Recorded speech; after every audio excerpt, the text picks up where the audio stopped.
Atos est un leader mondial et européen de la cybersécurité. Et en fait, même si certes nous sommes un groupe international, nous n'oublions pas nos racines qui sont des racines européennes. Et c'est pour ça que nous sommes fortement impliqués dans la mise en place de la stratégie européenne autour de la cybersécurité, telle qu'elle a été définie et communiquée par l'Union européenne en décembre. Et nous sommes impliqués sur différentes initiatives pour renforcer le secteur de la cybersécurité en Europe. Par exemple, nous sommes impliqués dans une initiative européenne ou même au niveau national, Campus Cyber en France, Gaia X au niveau européen. Nous-mêmes, nous avons créé nos centres de R&D en Europe parce que nous voulons travailler sur les avancées technologiques, sur le chiffrement, la gestion des identités, sur l'utilisation d'intelligence artificielle pour l'anticipation des menaces, par exemple.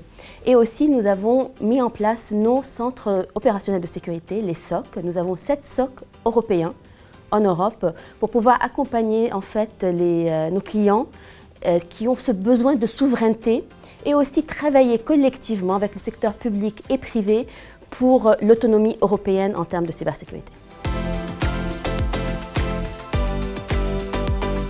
Pour faire face aux menaces cyber, nous pensons que soutenir l'innovation est une responsabilité collective. C'est pour ça que nous avons parrainé le prix de la start-up du FIC, parce que nous voulons accompagner les start-up pour amener des innovations vers nos clients et pour aussi soutenir la collaboration entre les grands groupes, les start-up et les PME, secteur public et secteur privé. Et à cet effet, en fait, même chez Atos, nous avons créé le Atos Scaler, qui est un accélérateur pour les start-up et les PME, avec un objectif commun qui est accélérer et sécuriser la transformation numérique. Je pense que les gagnants du prix de la Startup 2021 adressent les besoins pressants des RSSI et des DSI.